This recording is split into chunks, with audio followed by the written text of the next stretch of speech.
Yeah, still trying to catch my breath. I mean, what a fight. Big Ten basketball, man, early December. We had to win it kind of the Northwestern way, which is grit and grime. We kind of pride ourselves on being that. What a skilled team. They are such a tough team to prepare for, especially, coming off what we had in Iowa City the other night, having to come home, 2-day prep.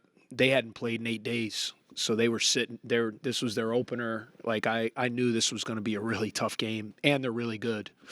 It's amazing to me. I just, the way Brad every year kind of coaches his personnel and makes them good with what he has. To me, I've always thought that's the essence of coaching. Like, to figure out what your personnel is and get the most out of that group, not just automatically doing the same things year in and year out. And, man, they got some really talented young players. I mean, KJ, I don't want to do his name justice. He's a really tough cover as a big guard, really tough to guard and pick and rolls. And then the big fella, man, he's just a hard cover because his ability to shoot the ball, he can pick and pop and make threes. He's an outstanding passer. He can roll to the basket. He just puts you in a lot of situations where you got to really talk and fight. And, I mean, really, I think they were averaging maybe 90 a game. For us to hold that team to 66 in 45 minutes, that's a hell of a defensive effort by my kids. And we had to win it that way because we couldn't score. And I thought we were getting looks. At times they were playing. Obviously, their defense was good, and they had a great game plan. And there were certain guys they weren't guarding, and they were putting a lot of attention on Nick and Brooks, and rightfully so. And those guys, when they were getting to their spots, they weren't shooting the ball very well early in the game. And the fact that we had them at 27 at half, when we only had 24 was huge because it enabled us to kind of regroup. And, as the game wore on, we finally found some matchups, that we were able to find. They were switching some things. And, why overcoach, to me, don't overcoach. If you can get your best guy on a guy that you really like their matchup, then just keep running it. And we did that down the stretch, and Nick really brought us home. And then, I thought Leach, the one time they didn't want to switch to that matchup, that was a big possession, and Leach turned the corner and got a 3-point play, which was big. And so anyway, man, just we knew we had to win. When you have these two games out of the gate, you got a worst case scenario to stay in it. You got to be 1-1. And we had our opportunity. It was an agonizing, crushing loss on Tuesday, but the resiliency of the guys in my locker room, I think, showed guys to come home and win this game the way we had to win it. We're not making shots and having to kind of grit and grime, and just shows the character of the veteran guys in that locker room, and couldn't be more proud of my guys. Coach, you mentioned the loss to Iowa, but also the loss to Dayton earlier in the season, the loss to Butler. How did those losses prepare for this game? Yeah, I mean, the Dayton one was a little bit misleading. I mean, that was, we didn't have Brooks, and it was, but it wasn't like a one-possession game. They had gotten a little separation there in the last couple minutes. Obviously, the Butler game was tough, for a lot of reasons. To me, if you shoot a shot in the act of shooting and you get fouled, it should be an and one. But it wasn't. And then we missed 2 layups, a layup and a tip, and that was a really tough loss. And then obviously the Iowa game, we were horrible in the first half, and then really showed our fight.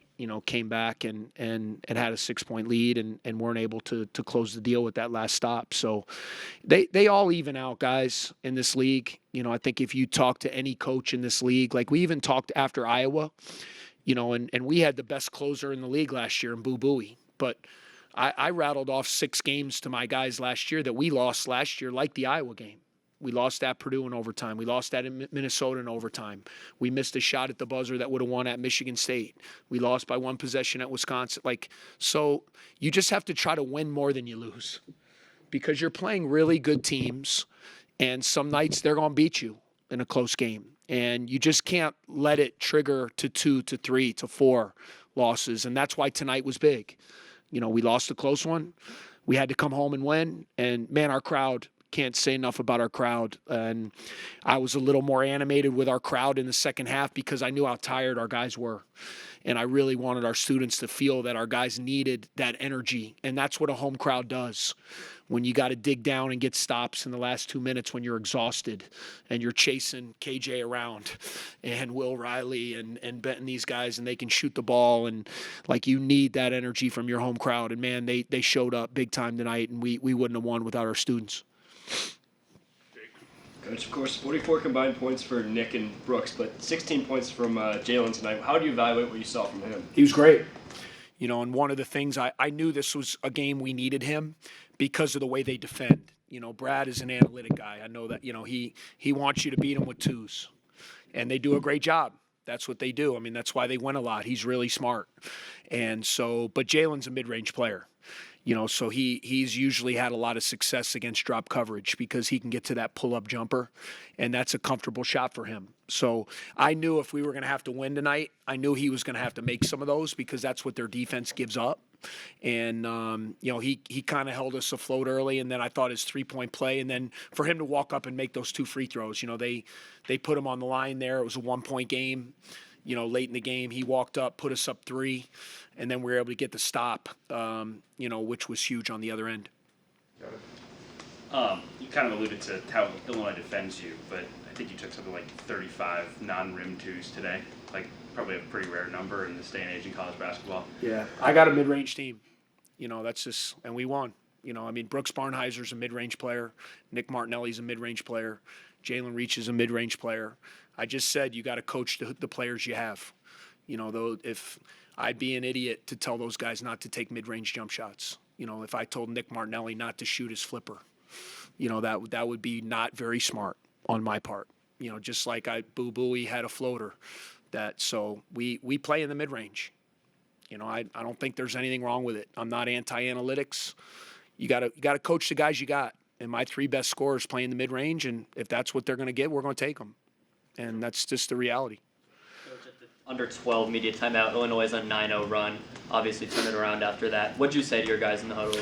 We took that timeout. We were down 8 and just said, hey, guys, we got to turn. Like, I kind of noticed the offense was starting to disintegrate our defense a little bit. It was the first time, you know, we had missed some shots there. We didn't shoot well in the first half, and then second half we had some we didn't make them, and that's what happens a lot sometimes. Like, if you don't score, eventually it's going to eat into your defense because it's just this human nature. And I kind of sensed that starting to happen. They were getting a little loose. We had some miscommunications on some ghost screens with Ben picking and popping. KJ got a couple looks. I sensed the game was kind of getting away from us, and just really challenged our guys to refocus. And you know, fortunately, we were able to get ourselves back in it. And then, Coach, you know, what does it mean to be able to pick up a win here tonight?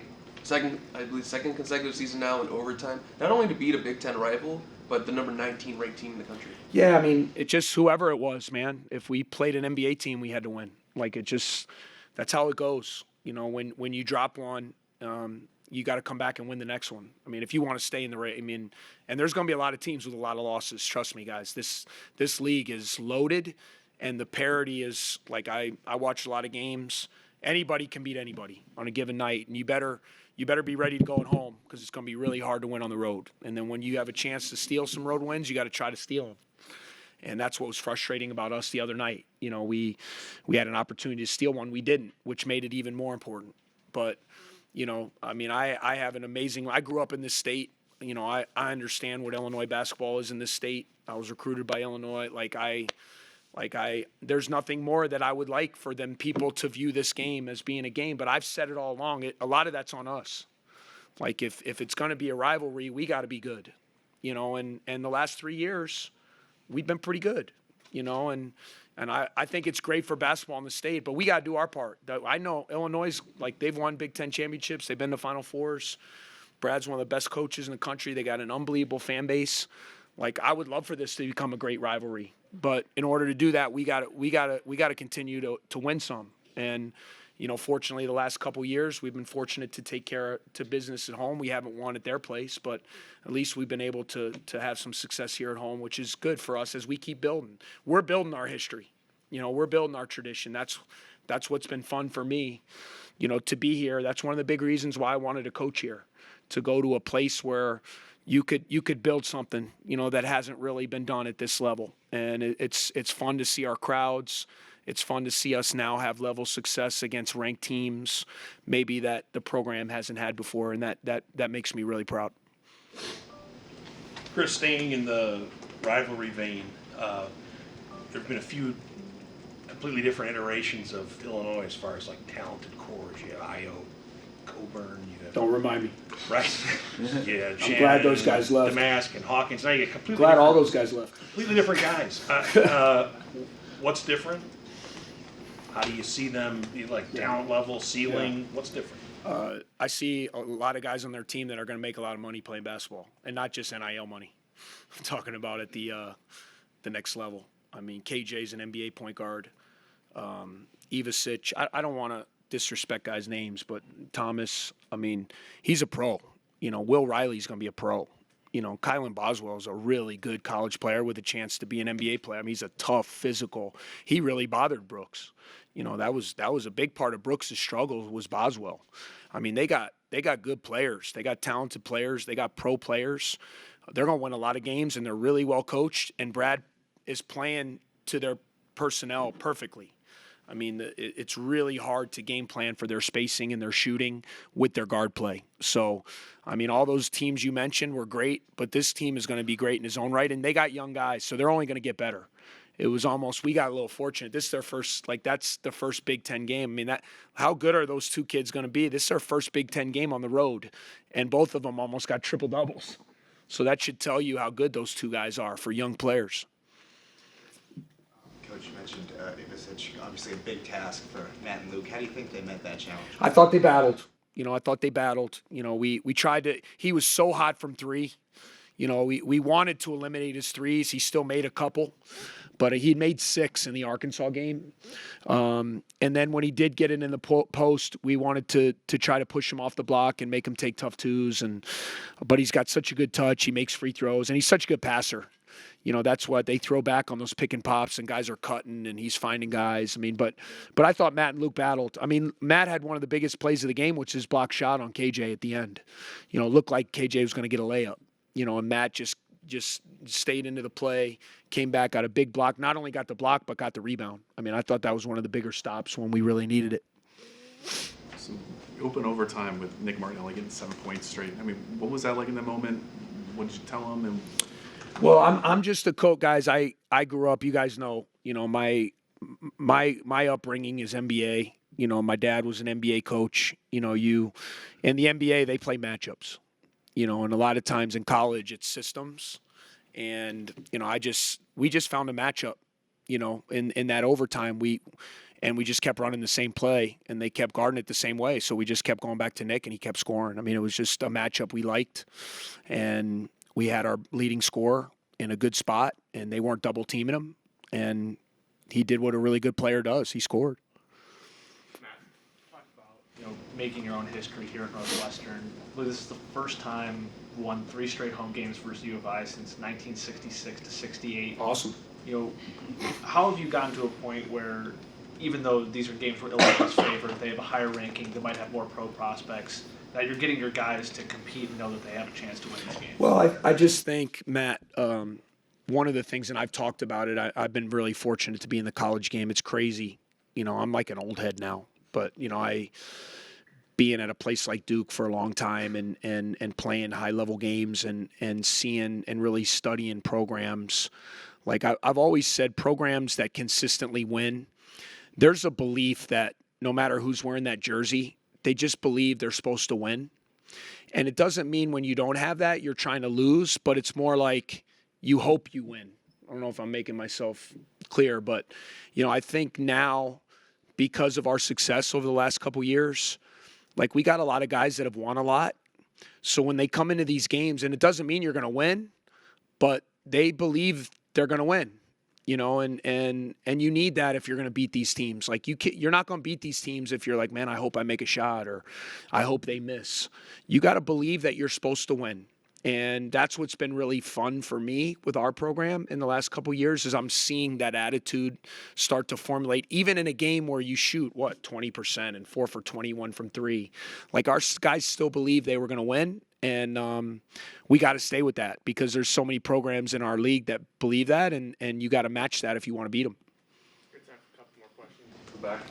Coach, you've talked about belief, you've talked about resiliency. Nick Martinelli walked into the locker room at halftime shooting 2 for 9. He went 9 for 11 after the break. Yeah. What can you say about his mentality and just that will to fight and win that he showed? Yeah, I mean, those guys are warriors. I mean, Nick is a warrior. I mean, he's always been a guy, even though he went to Glenbrook South High School. I went to Glenbrook North. I like that he's on my team now. But one of the things that I hope our guys, and I tell them all the time, is don't judge yourself by missed shots. A missed shot is not a mistake as long as you're taking good shots. And I know guys who cover us, Matt, some of these guys, you guys, I'm a big law of averages guy, because I was a gunslinger when I played. So if I missed 5 shots in a row, I was wacky enough to think I was going to make the next 5 because at the end of the day, I was going to shoot 50%. So that's the message with our better guys. I want them to have that kind of confidence. Hey, you're 2 for 9, but were they 9 good shots? I thought yes. So guess what? He got the same shots in the second half, and he made 9 out of 11. So he ended up right around his average. So I mean, it's funny how you just got to keep that mentality. You can't let missed shots dictate. As long as you're playing right, as long as you're battling, you got to. Especially when you're a guy like Nick or Brooks, they're going to take a lot of shots, and there's going to be stretches where they miss. But we need them to stay aggressive. Did you envision 25, 30-point games from him when you recruited him? And why? Why is a player able to ascend like that? Yeah, I mean, secret? We had his brother, obviously, as a walk-on Dom, who we loved. So we knew Nick when he was a young guy. And I got to give a credit, one of my former staff members, Mike Schrage, who was the head coach at Elon. He did an unbelievable job getting Nick Martinelli to commit to Elon as a junior in high school. And everybody knew when he did that, man, what a steal is that kid going to be for Elon. And then when my little brother, John Shire, decided to go to Duke, it's all like a domino effect. So John Shire gets the Duke job. Who does he hire as an assistant to come with him? Mike Schrage. So Mike Schrage leaves Elon, opens up Nick Martinelli's recruitment. As soon as I saw him available, I wasn't not going to have that kid in our program. I watched him as a senior at Glenbrook South, 30 points a game. He was one of the top 3 players in the state that year, and I just love his mentality and his worry. I mean, he's my kind of guy, and man, I'm happy all those things happened because he's turned out to be one heck of a player. Really gut-wrenching, heartbreaking loss the other night. Can you guys just speak of your guys' resilience and being able to just bounce back, take down number 19 ranked team in the country immediately right after that? Yeah, we know how hard it is to win games in the Big Ten, especially I've been playing in the Big Ten for 3 years now, and Brooks and Ty and Matt, all of us know like how hard it is to win it. When you have a gut-wrenching loss like that, it's just like it hurts a lot. And our thing, as soon as we got out on the court today, I made sure that the guys knew that we thrive with our backs against the wall. It was, going 0-2 to start a Big Ten season isn't good. We all have a goal, and that's to make March Madness. So we knew that our backs were a little bit against the wall, especially after losing the first one. So, yeah, we definitely did a good job handling the pressure. Nick, Coach mentioned how you guys were really attacking your matchups because they were switching everything. Obviously, that led to a huge second half and overtime for you. What were you kind of seeing with your matchup that allowed you to play so well? Yeah, I just had a little bit more size on the guy that was guarding me. And, yeah, we did a good job spacing. It helps when you have Jalen and Ty and Brooks on the perimeter. They're great shooters. If I spit one out, they're going to make it. So they can't really help off me. So, yeah, it definitely helps.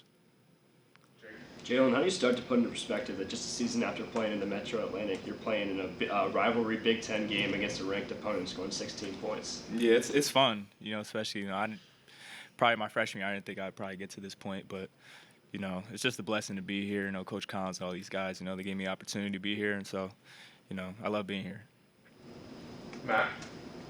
For Nick, this is the first time Northwestern's won 3 at home in a row against Illinois since the 60s. Growing up in Illinois, you know how one-sided this rivalry's been in the past. How has your class and this group been able to reset that for these home games? Yeah, we definitely take pride in this game.